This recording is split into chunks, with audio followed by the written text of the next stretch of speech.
নমস্কার বন্ধুরা, আজকে কুরকুরি ছাতু রান্না করব।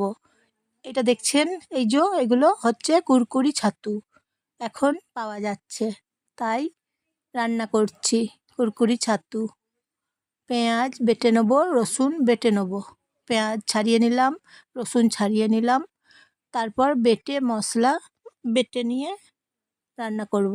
কাঁচা লঙ্কা বেটে নেব। এইভাবে রান্না করছি, মনে হবে মাংসর ঝোল দিয়ে ভাত খাচ্ছি। জানেন তো বন্ধুরা, মাংসর ঝোলের মতন খেতে হয়েছে।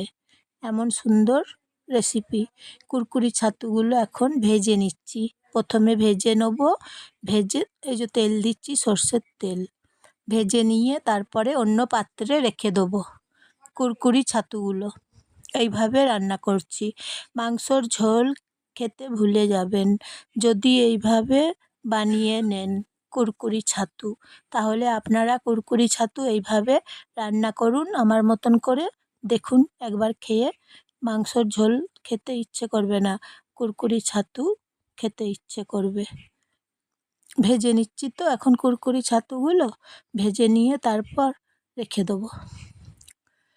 ওদিকে আমি মশলা বেটে নিয়েছি। সর্ষের তেল দিচ্ছি, এখন গরম করে নিচ্ছি সর্ষের তেল।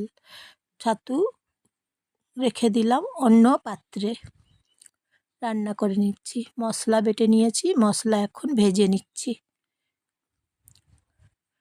ভালো করে মশলা ভেজে নেব, ঠিক কাঁচা গন্ধ থাকবে না ততক্ষণ ভেজে নেব মশলা। মাংসর ঝোলের মতন একদম খেতে হয়েছে কুরকুরি ছাতু। আপনারা কুরকুরি ছাতু এইভাবে একবার খেয়ে দেখুন বন্ধুরা, খুব সুন্দর খেতে হয়েছে। বলবেন মাংসর ঝোল দিয়ে ভাত খাচ্ছি। দেখুন কষে নিচ্ছি এখন মশলা, বেশ ভালো করে কষে নিচ্ছি। তাহলে আমি জয়া একটা, আপনারা সবাই নমস্কার নেবেন এবং শুভেচ্ছা নেবেন। আজকে খুব বৃষ্টি পড়ছে জানেন তো বন্ধুরা। তারপর জল দিলাম, জল দিয়ে আবার কষে নিচ্ছি। অনেকক্ষণ কষে নিচ্ছি, কাঁচা গন্ধ থাকবে না ততক্ষণ কষে নিচ্ছি। শুকনো লঙ্কা দিলাম। এইভাবে কুরকুরি ছাতু রান্না করুন, খেয়ে দেখুন, মাংসর স্বাদকে একদম হার মানাবে। এমন সুন্দর কুরকুরি ছাতু রান্না করছি দেখুন, গরম ভাতের সঙ্গে দুর্দান্ত রেসিপি। জানেন তো বন্ধুরা, খুব সুন্দর রেসিপি। তাই এইভাবে বানিয়ে নিচ্ছি কুরকুরি ছাতু।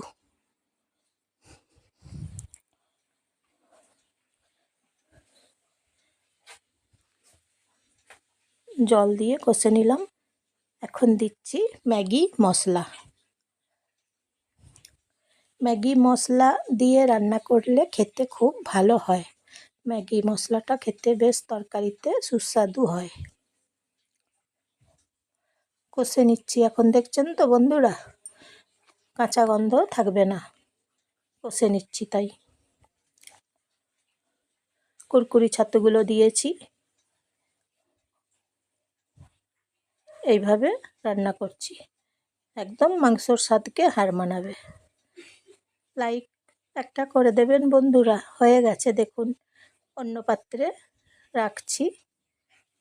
একটা সাবস্ক্রাইব করে দেবেন বন্ধুরা, এবং কুরকুরি ছাতু কেমন হয়েছে বলবেন, সবাইকে শেয়ার করে দেবেন। তারপর নুন দিচ্ছি। এইভাবে কুরকুরি ছাতু রান্না করে নিচ্ছি। তাহলে বলবেন কুরকুরি ছাতু কেমন হয়েছে। প্রিয়জনদের সবাইকে শেয়ার করে দেবেন। আর একটু জল দিয়ে রান্না করে নিলাম। খেতে অসাধারণ হয়েছে। আজকের মতন আসি।